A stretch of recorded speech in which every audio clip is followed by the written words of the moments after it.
اللهم صل وسلم وبارك على سيدنا محمد وعلى آله وصحبه وسلم. كل سنة وانتم طيبين، عيد أضحى عليكم سعيد. يا رب يعود علينا الأيام الجميلة دي بالخير وباليمن والبركات يا رب، اللهم أمين. النهاردة هنعمل بقى حتة صينية رقاق طري، بجد لو جربتيها الكل هيحلف بيها، بجد والله تحفة. امشي بس على التريكات اللي انا هقولها لك دي وهتطلع معاكي تحفه التحفه. شايفه عامله ازاي؟ طبعا انت لو عايزه تطخني دي حاجه في ايديك انت، انا بحب القطعه الرقاق كده تبقى خفيفه. يلا بقى من غير كلام كتير، ما تنسوش اللايك والشير والسبسكرايب لمطبخ بنت البلد، ونقول المقادير على طول.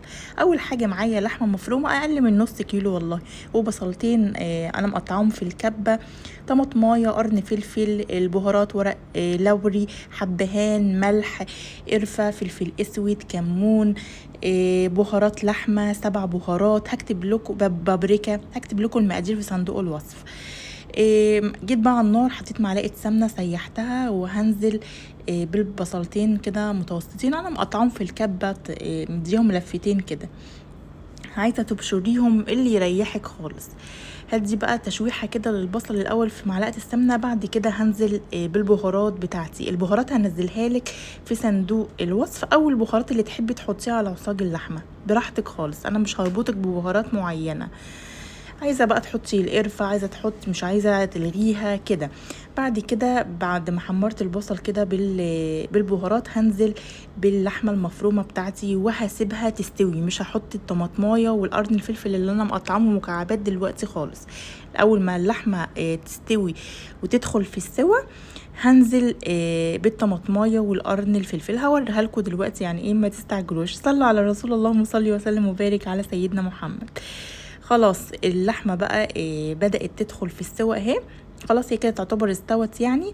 هنزل بقى بالقرن الفلفل والطماطمايه، وهسيبهم مع بعض كده لمده 10 دقايق على النار، ياخدوا من طعم بعض كده، بيبقى طعم اللحمه حلو قوي بالفلفل والطماطم. عايزه تلغيهم الغيهم، عايزه تحطي زيتون حطي براحتك خالص. هاجي بقى معايا الصينيه بتاعتي، معايا ربع كوبايه زيت على ربع كوبايه سمنه انا مسيحاهم، وده كوبايه حليب على كوبايه، نص كوبايه حليب على كوبايه من الشوربه، او كوبايه من المرق على نص كوبايه حليب. مسخناهم تسخين كده بس مش غالياهم يعني. هاجي في الصينيه بقى هدهن كده بالسمنه والزيت القاع بتاعها، عشان لما اجي اقلب صينيه الرقاق بتاعتي. هجيب الرقاقيه بقى الطريه كده، وهغمسها في نص كوبايه الحليب على كوبايه الشوربه دي. انا مسخناهم مش لدرجه الغليان يعني.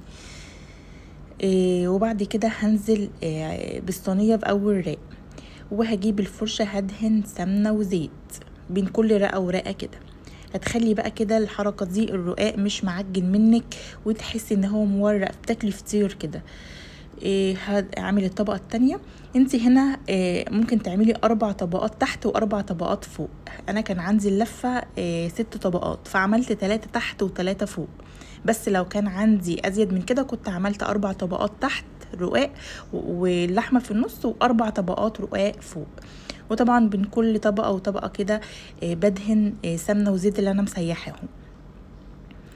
دي الطبقه اهي التالتة، هغمسها برضو في الحليب، وهحط عليها برضو ادهنها زيت وسمنه من فوق.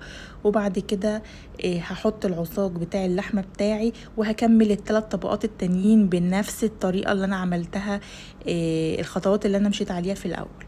ادهن، احط الطبقه في الحليب والشوربه، وبعد كده ادهنها سمنه وزيت، وهكذا هكمل بقى ال3 طبقات التانيين بنفس الطريقه.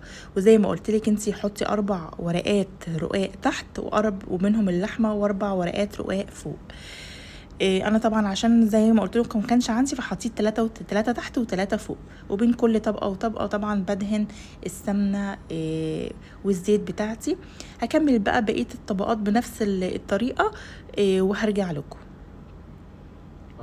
بعد ما خلصت اهو الطبقات. فيه بقى الحروف اللي هي الزايده دي اقطعها بالسكينه، ملهاش لازمه، بتنشف كده معايا في الفرن، ما تحبيها بتبقى مقرمشه معاكي يعني اعمليها. انما الصينيه بتاعتي كانت صغيره، فكنت بقى بشيل الطبقات اللي هي الحواف الزياده دي. هدهن بقى الصينيه بتاعتي من على الوش كده بالسمنه والزيت بتوعي. انا ما خلصتش السمنه والزيت كلهم كمان. هدهنها من على الوش وبس كده. هدخلها فرن سخن على درجة حرارة 180 في الرف اللي في الوسط. هتقعد حوالي 40 دقيقة او اقل حسب الفرن بتاعك. اول ما هتطلع من الفرن هاخد بقى كبشة من الحليب والشوربة اللي انا كنت بغمس فيها الرقاق، هديها اول ما الصينيه تطلع بتاعي، هديله كبشه من الحليب والشوربه دي وهوزعها كده وهغطيها وهي سخنه علشان تبقى القطعه طريه معاكي كده، وفي نفس الوقت فيها قرمشه خفيفه. تمام، يعني اول ما تطلع صينيه الرقاق من الفرن سخنه، اديها كبشه شوربه على الحليب اللي انتي كنت عاملاهم في الاول، وبعد كده غطيهم وسيبيهم 10 دقايق وشيلي الصينيه وقطعيهم. طبعا انا في التقطيع فاشله، مش ما بقطعش القطعه مظبوطه يعني، فهقطعها بقى مثلثات كده. فاحنا غيرنا بقى فكره ان انت تقطعي الرقاق قبل ما تدخليه الفرن، لا انت بتقدميها كده بتبقى شكلها احلى واشيك كده لو انت حطاها في عزومه وكده يعني. عايزه اقول لكم والله العظيم طعمه تحفه روعه. شايفين عامل ازاي مورق كده، وتحسي ان هو فطير والله باللحمه المفرومه، يعني تحفه. جربوا الطريقه دي وعلى ضمانتي هتعجبكم جدا ان شاء الله. وهنزل لكم البهارات في صندوق الوصف لعصاج اللحمه. وكل سنه وانتم طيبين، والسلام عليكم ورحمه الله وبركاته.